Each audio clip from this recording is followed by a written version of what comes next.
శ్రీ సాయి సచ్చరిత్రము 28వ అధ్యాయము. బాబా తన భక్తులను షిరిడీకి రప్పించుకొనుట, లక్ష్మీచందు, బుర్హన్పూర్ మహిళ, మేఘశ్యాముడు మొదలగు వారి అనుభవములు. శ్రీ సాయి అనంతుడు. చీమలు పురుగులు మొదలుకొని బ్రహ్మపర్యంతము సకల జీవులయందు వసించును. వారు సర్వాంతర్యామి. వేదజ్ఞానమందు ఆత్మసాక్షాత్కార విద్యయందు వారు పారంగతులు. ఈ రెండింటిలో వారికి ప్రావీణ్యం ఉండుటచే వారు సద్గురువులనిపించుకొనుటకు సమర్థులు. పండితులైనప్పటికీ శిష్యులను ఎవరైతే ప్రేరేపించి ఆత్మసాక్షాత్కారమును కలిగించలేరో వారు సద్గురువులు కానేరరు.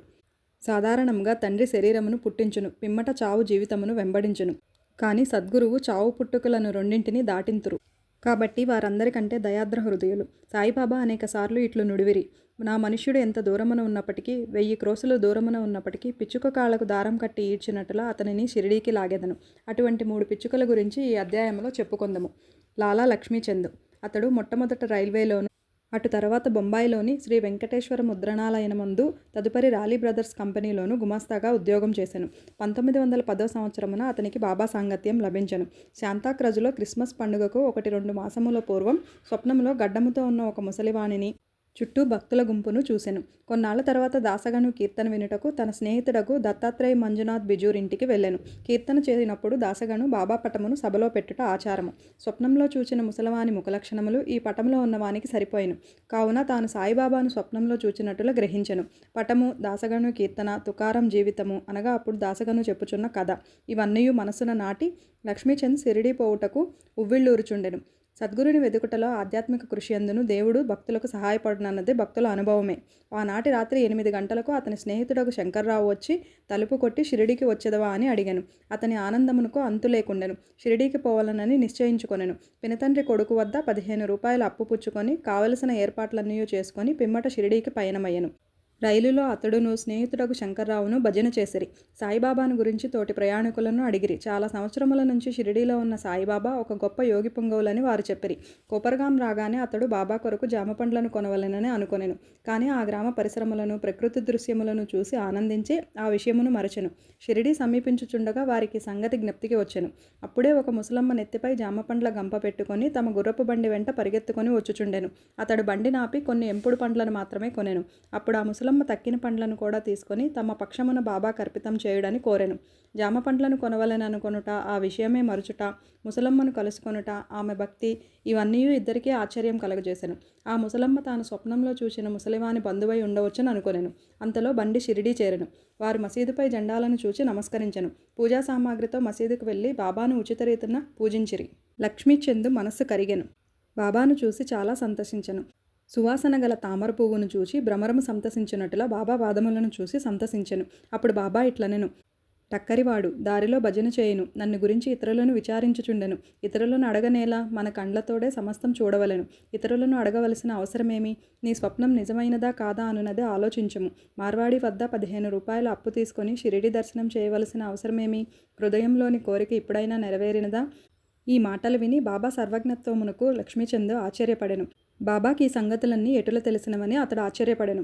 ఇందులో ముఖ్యంగా గమనించవలసినది బాబా దర్శనం కొరకు కానీ, సెలవు రోజు అనగా పండుగ దినం గడుపుటకు కానీ, తీర్థయాత్రకు పోవుటకు కానీ అప్పు చేయరాదని బాబా అభిప్రాయము. సాంజ అనగా ఉప్మా. మధ్యాహ్న భోజనమునకు కూర్చున్నప్పుడు లక్ష్మీచంద్కు ఒక భక్తుడు సాంజాను ప్రసాదంగా ఇచ్చెను. అది తిని లక్ష్మీచంద్ సంతోషించెను. ఆ మరుసటి దినం కూడా దానిని ఆశించెను. కానీ ఎవరునూ సాంజా తేలేదు. అతడు సాంజాకై కనిపెట్టుకొని ఉండెను. 3వ రోజు హారతి సమయమందు బాపు సాహెబ్ జోగ్ ఏమి నైవేద్యం తీసుకొని రావాలనని బాబాను అడిగాను. సాంజా తీసుకొని రమ్మని బాబా చెప్పెను. భక్తులు 2 కుండల నిండా సాంజా తెచ్చిరి. లక్ష్మీచంద్ చాలా ఆకలితో ఉండెను. అతని వీపు నొప్పిగా ఉండెను. బాబా ఇట్లనెను: నీవు ఆకలితో ఉండుట మేలైనది. కావలసినంత సాంజా తినుము. నీ వీపు నొప్పికి ఏదైనా ఔషధం తీసుకొనుము. బాబా తన మనస్సును కనుగొనెనని లక్ష్మీచంద్ రెండోసారి ఆశ్చర్యపడెను. బాబా ఎంత సర్వజ్ఞుడు! దోషదృష్టి. ఆ సమయమునే లక్ష్మీచంద్ చావడి ఉత్సవమును చూసెను. అప్పుడు బాబా దగ్గుచే బాధపడుచుండెను. ఎవరిదో దోషదృష్టి తమపై ప్రసరించుటచే బాబాకు బాధ కలిగినని అనుకొనెను. ఆ మరుసటి ఉదయం లక్ష్మీచంద్ మసీదుకు పోగా బాబా శ్యామతో ఇట్లనెను: ఎవరిదో దోషదృష్టి నాపై పడుటచే నేను బాధపడుచున్నాను. ఇట్లు లక్ష్మీచంద్ మనసులో ఏమి భావించుచుండెనో అది అంతయు బాబా వెల్లడి చేయుచుండెను. ఈ విధంగా సర్వజ్ఞతకు, కారుణ్యమునకు కావలసినన్ని నిదర్శనములను కని లక్ష్మీచంద్ బాబా పాదములపై పడి, మీ దర్శనం వలన నేనెంతో సంతోషించితిని. ఎల్లప్పుడూ నా యందు దయాదాక్షిణ్యములు చూపి నన్ను రక్షించుము. నాకు ఈ ప్రపంచంలో మీ పాదములు తప్ప ఇతర దైవం లేదు. నా మనసు ఎల్లప్పుడూ మీ పాదపూజ యందు మీ భజన యందు ప్రీతి చెందునుగాక. మీ కటాక్షంచే నన్ను ప్రపంచ బాధల నుండి కాపాడుదురుగాక. నేనెల్లప్పుడూ మీ నామమునే జపించుచు సంతోషంతో ఉండెదనుగాక అని ప్రార్థించెను. బాబా ఆశీర్వాదమును ఊది ప్రసాదములను పుచ్చుకొని లక్ష్మీచందు సంతోషముతో తృప్తితో స్నేహితునితో కలిసి ఇంటికి తిరిగి వచ్చెను. దారిలో బాబా మహిమలను కీర్తించుచుండెను. సదా బాబాకు నిజమైన భక్తుడుగా ఉండెను. షిరిడీ పోవు పరిచితుల ద్వారా పూలమాలలు కర్పూరము దక్షిణ పంపుచుండెను. బురహన్పూర్ మహిళ. ఇంకొక పిచ్చుక అనగా భక్తురాలి వృత్తాంతం చూచెదము. బుర్హాన్పూరులో ఒక మహిళకు సాయి స్వప్నంలో కనపడి గుమ్మం వద్ద వచ్చి తినుటకు కిచిడీ కావాలని అనెను. మేల్కొని చూడగా తన ద్వారం వద్ద ఎవరూ లేకుండిరి. చూచిన దృశ్యమునకు చాలా సంతోషించి ఆమె అందరికీ తెలియచేసెను. తన భర్తకు కూడా తెలిపెను. అతడు పోస్టాఫీసులో ఉద్యోగం చేయుచుండెను. అతనికి అకోలాకు బదిలీ చేసిరి. భార్యాభర్తలు షిరిడీకి పోవు నిశ్చయించుకొని ఒక శుభదినమందు షిరిడీకి బయలుదేరిరి. మార్గమధ్యమున గోమతీ తీర్థమును దర్శించి షిరిడీ చేరి అచట 2 మాసములుండిరి. ప్రతిరోజు మసీదుకు పోయి బాబాను దర్శించి పూజించి మిక్కిలి సంతసించుచుండిరి. వారు బాబాకు కిచిడీ ప్రసాదం సమర్పించవలెనని షిరిడీకి వచ్చిరి. కానీ అది 14 రోజుల వరకు తటస్థించలేదు. ఆమెకు కాలయాపన చేయుట ఇష్టం లేదు. 15వ రోజు ఆమె కిచిడీతో మసీదుకు 12 గంటలకు వచ్చెను. మసీదులో అందరూ భోజనమునకు కూర్చునిరి. కనుక తెరవేసి ఉండెను. తెరవేసి ఉన్నప్పుడు ఎవరూ లోపలికి ప్రవేశించుటకు సాహసించరు. కానీ ఆమె నిలువలేకపోయెను. ఒక చేతితో తెర పైకెత్తి లోపల ప్రవేశించెను. బాబా ఆనాడు కిచిడీ కొరకు కనిపెట్టుకొని ఉన్నట్లు తోచెను. ఆమె కిచిడీ ఆచట పెట్టగానే బాబా సంతోషంతో ముద్ద మీద ముద్ద మింగుట ప్రారంభించెను. బాబా ఆతురతను చూసి అందరూ ఆశ్చర్యపడిరి. ఈ కిచిడీ కథను విన్నవారు బాబాకు తమ భక్తులపై అసాధారణ ప్రేమ ఉండునని విశ్వసించిరి. మేఘశ్యాముడు. ఇక అన్నిటికంటే పెద్దదైన 3వ పిచ్చుక గురించి వినుడు. విరంగాం నివాసియగు మేఘశ్యాముడు హరివినాయక సాటే గారి వంట బ్రాహ్మణుడు. అతడు అమాయకుడైన చదువురాని శివభక్తుడు. ఎల్లప్పుడూ శివ పంచాక్షరి అనగా ఓం నమ శివాయ అని జపించువాడు. అతనికి సంధ్యావందనము గాని గాయత్రీ మంత్రము కానీ తెలియకుండెను. సాటేగారికి వీని యందు శ్రద్ధ కలిగి గాయత్రీ మంత్రముతో సంధ్యావందనం నేర్పించెను. సాయిబాబా శివుని అవతారమని సాటే అతనికి బోధించి షిరిడీకి ప్రయాణం చేయించెను. బ్రోచి స్టేషన్ వద్ద సాయిబాబా మహ్మదీయుడని ఎవరో చెప్పగా అతని మనసు కలవరపడి తనను అచటకు పంపవద్దని యజమానిని వేడుకొనెను. కానీ ఆ యజమాని మేగుడు షిరిడీకి పోయి తీరవలనని నిశ్చయించి అతనికి ఒక పరిచయపు ఉత్తరము షిరిడీవాసి తన మామగారకు దాదాకేల్కర్కు రాసి సాయిబాబాతో పరిచయం కలగజేయవలనని ఇచ్చెను. షిరిడీకి చేరి మసీదుకు పోగా బాబా కోపించి అతనిని లోపలికి రానీయక ఈ వెధవను తన్ని తరిమివేయుడు అని గర్జించి మేగునితో ఇట్లనెను. నీవు గొప్ప జాతి బ్రాహ్మణుడువు, నేనా తక్కువ జాతి మహమ్మదీయుడను. నీ విచటకు వచ్చినచో నీ కులము పోవును, కనుక వెడలి పొమ్ము.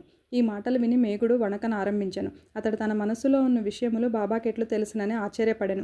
కొన్ని దినములు అచటనే ఉండి తనకు తోచినట్లు బాబాను సేవించుచుండెను. కానీ అతడు సంతృప్తి చెందలేదు. తర్వాత తన ఇంటికి పోయెను.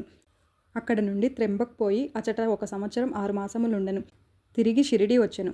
ఈసారి దాదాకేల్కర్ కల్పించుకొనుటచే అతడు మసీదులో ప్రవేశించుటకు షిరిడీలో ఉండుటకు బాబా సమ్మతించెను. మేఘశ్యామునకు బాబా ఉపదేశం ద్వారా సహాయం చేయలేదు. అతని మనస్సులోనే మార్పు కలుగచేయుచు చాలా మేలు చేసెను. అప్పటి నుండి అతడు బాబాను శివుని అవతారంగా భావించుచుండెను. శివుని అర్చనకు బిల్వపత్రి కావలెను. మేగుడు ప్రతిరోజు మైళ్ళ కొలది నడిచి పత్రిని తెచ్చి బాబాను పూజించుచుండెను. గ్రామంలో ఉన్న దేవతలందరినీ పూజించిన పిమ్మట మసీదుకు వచ్చి బాబా గద్దెకు నమస్కరించి పిదప బాబాను పూజించుచుండెను.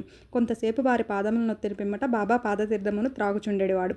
ఒకనాడు ఖండోబా మందిరం వాకిలి మూసి ఉండుటచే ఖండోబా దేవుని పూజించక మసీదుకు వచ్చెను. బాబా అతని పూజను అంగీకరించక తిరిగి పంపివేశెను. ఖండోబా మందిరం వాకిలి తెరిచి ఉన్నదని చెప్పెను. మేఘశ్యాముడు మందిరమునకు పోయెను. వాకిలి తెరిచి ఉండుటచే ఖండోబాను పూజించి తిరిగి వచ్చి బాబాను పూజించెను. గంగా స్నానము. ఒక మకర సంక్రాంతి నాడు మేగుడు బాబా శరీరమునకు చందనము పూసి గంగానదీ జలముతో అభిషేకం చేయతలచెను. బాబాకు అది ఇష్టం లేకుండెను.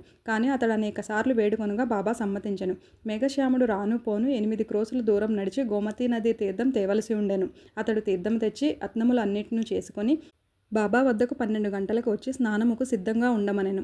బాబా తనకు ఆ అభిషేకం వలదనియో పకీరగుటచే గంగానదీ జలముతో ఎట్టి సంబంధం లేదనియో చెప్పెను.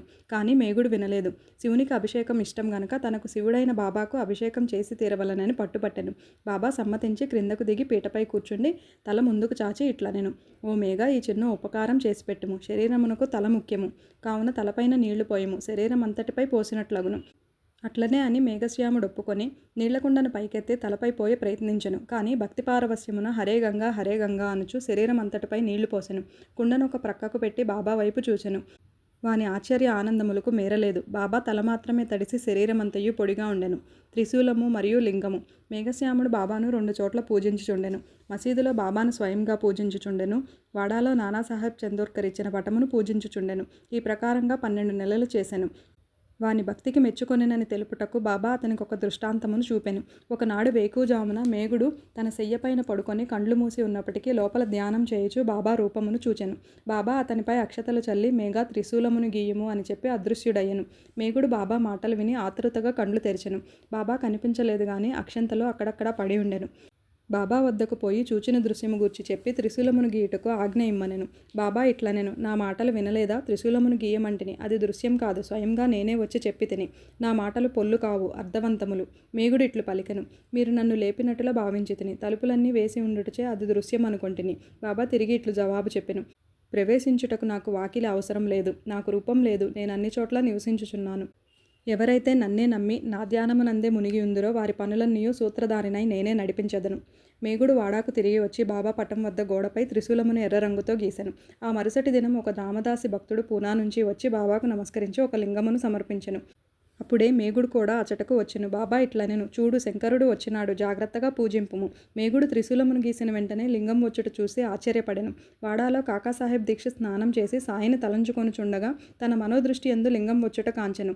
అతడు ఆశ్చర్యపడుచుండగా మేఘశ్యాముడు వచ్చి బాబా తనకు లింగం కానుకగా ఇచ్చెనని చూపెను. దీక్షిత్ దానిని చూసి సరిగ్గా అది తన ధ్యానంలో కనపడిన దాని వలె ఉన్నదని సంతసించెను. కొద్ది రోజులలో త్రిశూలమును రాయుట పూర్తి కాగా బాబా మేఘశ్యాముడు పూజ చేయుచున్న పెద్ద పటం వద్ద లింగమును ప్రతిష్ఠించెను.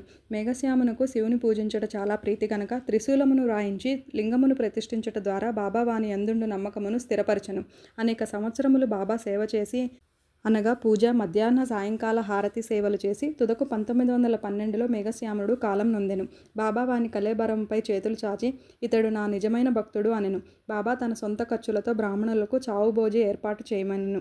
కాకాసాహెబ్ దీక్షిత్ బాబా ఆజ్ఞను నెరవేర్చెను. 28వ అధ్యాయం సంపూర్ణం. ఓం నమో సాయినాథాయ.